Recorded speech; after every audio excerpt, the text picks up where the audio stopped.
morning, everyone. I want to congratulate all of you. You're doing a great job in Chapter 1, and you're also doing a great job in communicating with myself and Mr. Wright when you're having any problems, so we appreciate that very much. Chapter 2 that you're going to be doing this week, and I know some of you have already started, but it is the meat and potatoes of accounting. Okay, so you're going to move into journal transactions, and depending on what type of accounting you go into, you are going to be using these extensively. So there are a few high points that we need to hit. There is really a lot of basics in this chapter. So I'm going to get started with that. The first thing that I want you to know is about debits and credits. That's what your chapter starts off with, and it's so important. Don't make this hard. A lot of people try to get it mixed up in their head. Don't do that.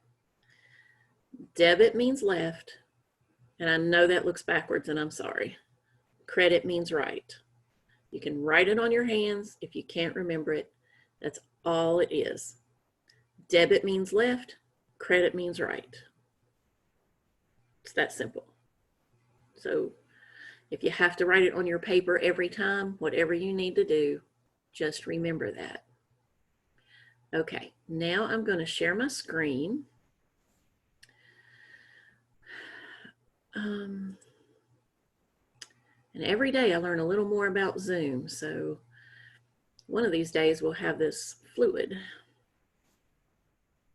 Okay, so the reason I start off with debit is left and credit is right is because you are going to have all kinds of accounts that you have to deal with. And so last week we introduced you to the accounting formula, the assets, and the liabilities and the owner's equity, right?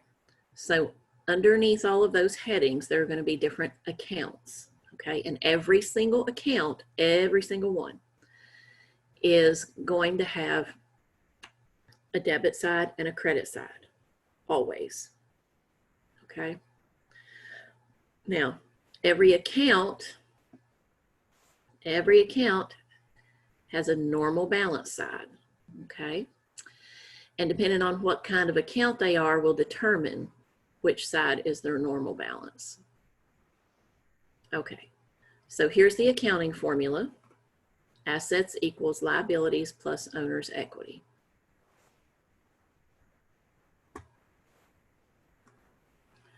Now, for assets, the normal balance side is the debit side, okay?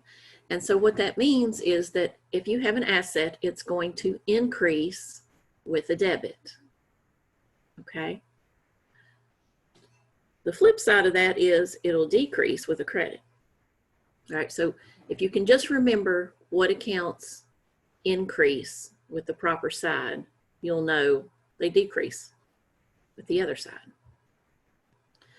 Okay, so liabilities, their normal balance is a credit, and so they increase with a credit. And the same thing with the owner's equity.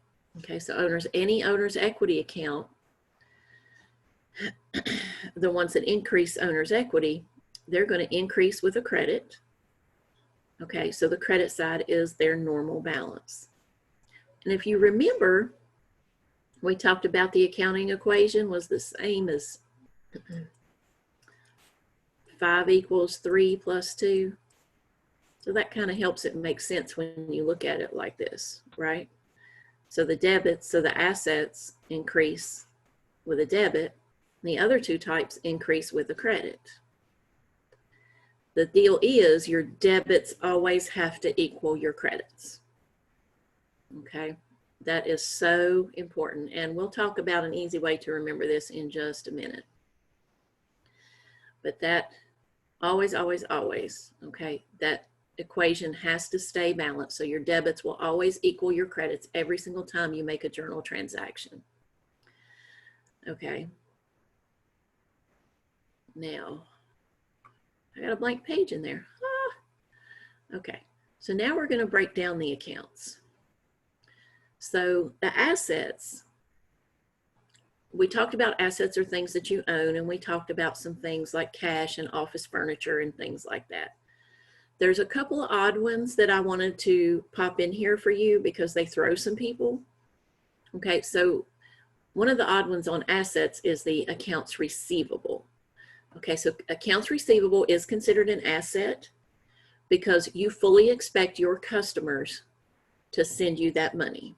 So accounts receivable is like if you sell merchandise on credit, or if you do work for people and you're going to send them a bill and wait to receive that money. Okay, so accounts receivable is money you're waiting to receive from your customers, so that is an asset. Okay, accounts payable is a liability. Okay, because that's money you're waiting to pay. So you owe that money to your creditors, to your utility firms, to your suppliers. You haven't paid it yet, but you owe it. Okay. And we'll talk about the owner's equity here in just a second. The other two odd ones for the assets and liabilities are the prepaids. So anything that you prepay, that you pay in advance. Let's say you pay your electric bill up 2 months in advance. So you prepaid for that, and that's considered an asset, okay? Because now somebody else owes you service, okay? So prepaid is an asset to you. You've already paid for this. Unearned revenue is a liability. So why is that a liability? Why does it say revenue and it's in the liability? Okay, it's because somebody paid you in advance and now you owe them. Okay, let's say somebody needs their car fixed and you have a mechanic shop and they come in and they pay you. You tell them it's going to be $500 and they pay you, but you haven't fixed their car yet. Okay, so you have that money, so that is unearned revenue. You have the money, but you haven't done the work yet, or you haven't given them the product yet. So that's why it's unearned, okay? Now, owner's equity. We talked last week about how owner's equity is an umbrella account. There's going to be a lot of things underneath it, okay? So we're going to talk about the things that increase owner's equity. Now, we just discovered that owner's equity increases with a credit. So revenue is the money that you bring in from your business, okay? It's the money that the business generates. So revenue increases with a credit. The owner's capital, remember we talked about that's the money you invest in your company. That increases with a credit. If you have a corporation, which I believe I also mentioned in the first video, you're going to see accounts called retained earnings or stocks or bonds, because these are how you're going to, the stocks and bonds will be how you raise your funds. Retained earnings is very similar to the owner's capital. But anyway, these accounts also increase with a credit, okay? So a credit would be their normal balance. Now, this chapter also introduces you to things that decrease your owner's equity. Okay, so if it decreases your owner's equity, then that account will increase with a debit. And in just a few minutes, I'm going to give you an easy way to remember all this.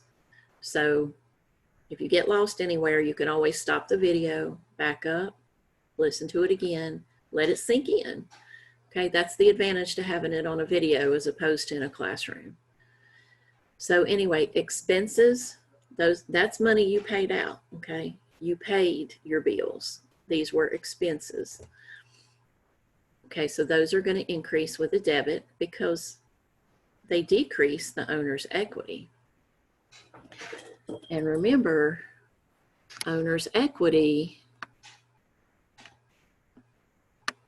I'm trying to write on here, increases with a credit. Okay. All right. So it's going to decrease with a debit. All right. The owner's drawing account will also increase with a debit, okay, because it reduces the equity that you have in the company. The drawing, or you might see it written as withdrawals, that's when the owner comes in and takes money out of the business for his own personal use. Okay, and if you own your company, you know, you should be able to do that. That's why you're in business, right? Okay. And now if you have a corporation, you sell stocks and bonds to raise your funds, you're also going to have to pay out dividends to your stockholders, okay? So dividends is an account that will also have a debit balance because it decreases owner's equity. So hopefully that made sense. If you have any questions, you can always call us, but here's the simple way to remember this, okay? And there are a whole bunch of acronyms. There are different ways to do this. If you go to the Tutoring Center's website, they even use a different one there. But these are the two that I like. If you can just remember these two words right here, all and lower. I love these two, love, love, love them. Okay, so all accounts increase with a debit and lower accounts increase with a credit. So what is all and lower? So all stands for assets, withdrawals or drawing, and expenses. All of those increase with a debit. And lower accounts, they stand for liabilities, owner's equity, and revenue. And those all increase with a credit. So when I started out in accounting, every time I took a test, I wrote all and lower at the top of my papers, and I put debit and credit right on top of them. That helped me remember, and it's stuck in my brain. It'll probably be with me till I die, and hopefully it will be for you too. So that being said, now we're going to move into the journal transactions, because every time you do something in a business, money changes hands, or you buy on credit or whatever it is, there's going to be, that creates a transaction. Okay, so you need to be able to look at the words, and you need to be able to decide what has happened here. Okay, no matter what, anytime you have a transaction, you're going to make a journal entry. Now, when you make a journal entry, there's always going to be at least two parts. There's always going to be at least one debit and one credit. Sometimes you're going to have more. Okay, so maybe a company has sent you 5 bills or something, and you're writing one check for that. You're going to have multiple entries. Okay, that will happen, and it will happen on a regular basis, but it's not hard. But no matter what, your debits have to equal your credits. So that money you send out is going to have to be equal to that stack of bills that you just paid for. Okay. All right, you will never, ever, ever have just a one-line entry. You try to put just one thing on there, it's going to be wrong, I promise you. Okay, so how do you decide what should be debited and what should be credited?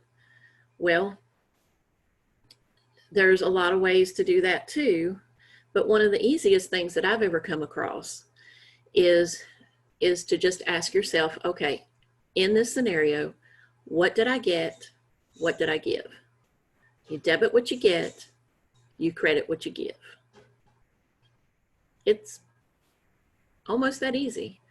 A lot of people are scared of accounting. They think that accounting is math, and they think they're not good at math. But I promise you, math, there is math in accounting. It's usually simple math, add, subtract, multiply, and divide.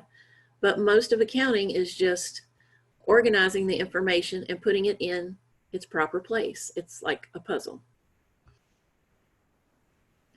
Okay.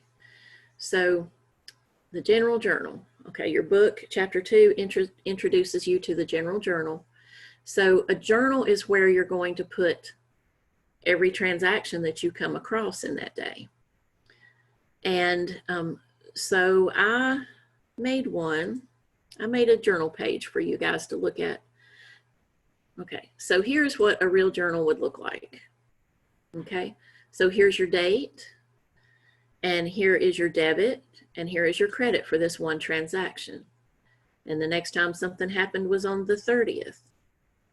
Okay, and it has one debit and it has one credit. There was another transaction on the 30th. They paid out dividends. There's a debit and there's a credit. Okay, the point being, in a general journal, or in a journal, the journal is just where you record every single thing that happens. Okay, it all goes in this one book.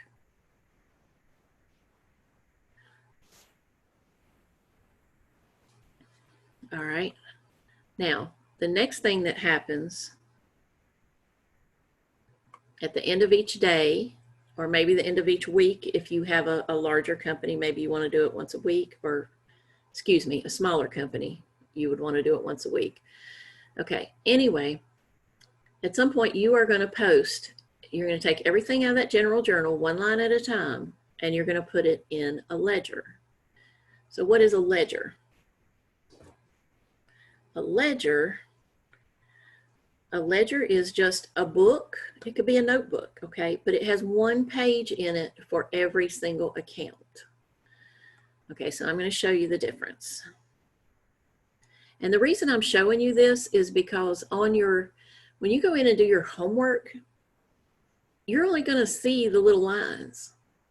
And you're just going to see just a few blocks, and you can't see the big picture with that. And I think it helps clarify things if you can see what you're actually doing instead of just that piece. Okay, so again, here's the journal. Okay, and I'm going to try to do this.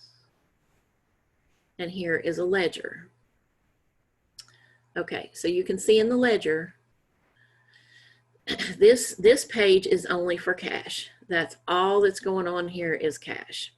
So anytime there's cash in the journal, you're going to put it over here into the ledger. So if you debited cash in the journal, you're going to debit it in the ledger. But over here, these last two columns, they keep a running balance of how much is in that account. Okay, it's just like if you use your check register, or if you look at your bank account online and you want to see that bottom line, how much do I have, right? You're going to do the same thing here. You're going to look at this bottom line, and it will always show you how much you have in that account. Now I'm going to show them to you side by side so you can see the difference. Maybe I'm going to do this.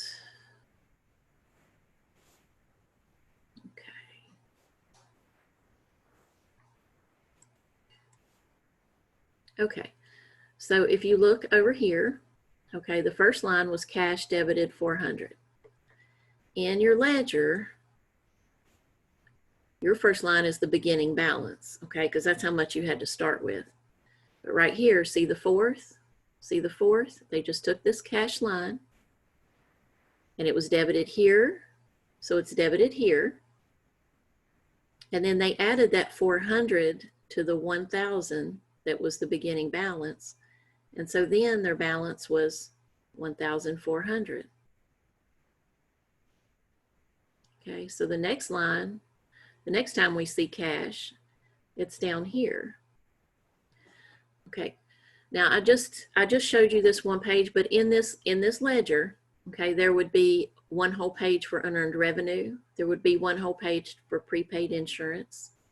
There'd be a whole page for dividends, depreciation expense, salary expense, salaries payable. Every single one of these accounts would have its own page, just like cash does. So what you would do, you would take the first line and put it on its proper page. You would take the second line, put it on its proper page. Then you're going to check them off as you do them. Okay, so you know where you stopped. You're going to have to do that in some of your homework. So I thought it was appropriate for you to see, go one line at a time. Don't just skip around and get all the cash, or you're going to miss something. All right. But anyway, so there were three cash things. There was a credit for 400, and there was a credit for $300. So those are all in here. And at the end of the day, we had $700 of cash in our business. Okay, so in the ledger, you can see each individual transaction and the final balance. And it's important that you understand that. Everything goes in the journal first, and then it's posted onto its proper ledger page.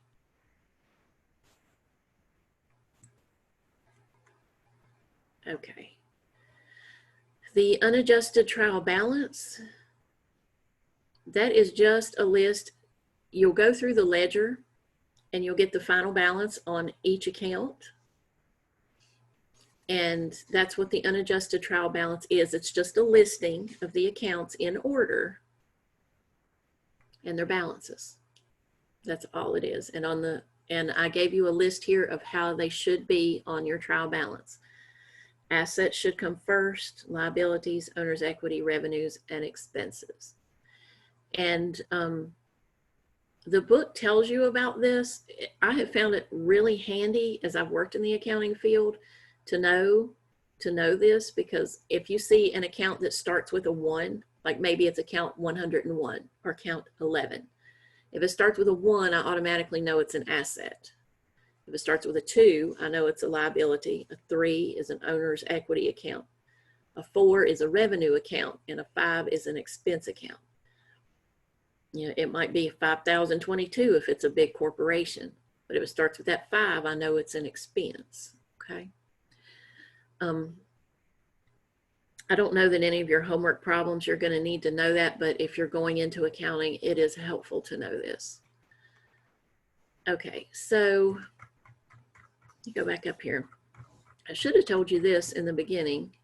This is called a T account, and you're going to be working with some of these in your homework, and they just represent the debit side and the credit side. Okay, and as you move forward in accounting, you will love this. The T accounts are like the accountant's scrap paper. It helps you see everything at a glance.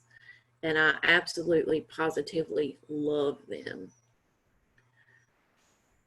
All right, so let me stop that.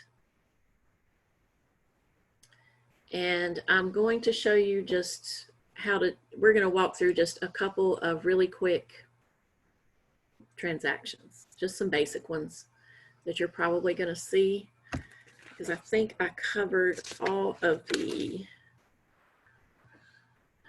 big stuff now.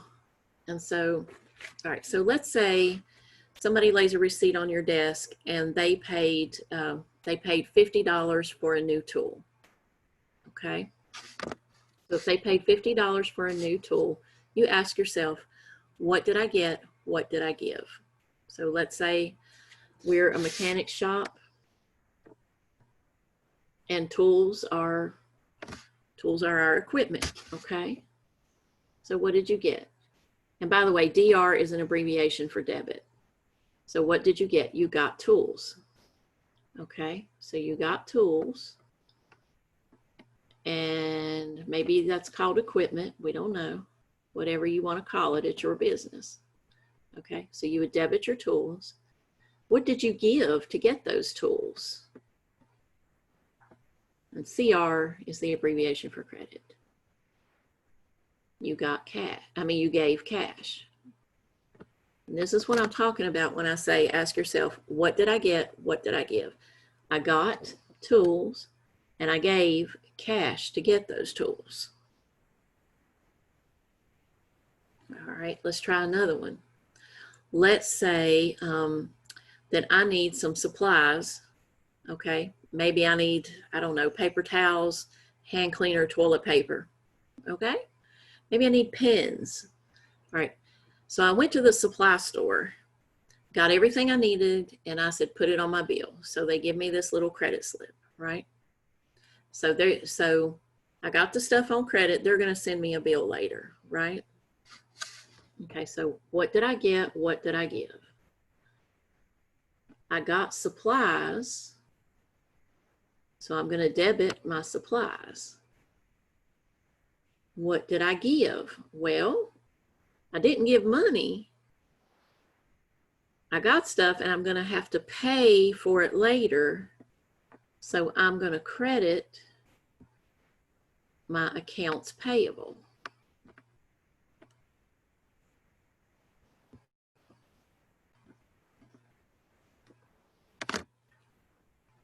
Okay. Accounts payable is when you're waiting to pay. All right. Always think of it in terms of your business. All right. Your business is waiting to pay. All right. Do just a couple more real quick. All right. So let's say you did work on somebody's car. All right. You did work on somebody's car and you're going to send them a bill. All right. So now you're waiting to receive the money. The people didn't pay you. You said, all right, I'll bill you. Okay. So you'll debit the accounts receivable because you are now waiting to receive. And we talked about how receivables are assets. And you're going to credit your revenue.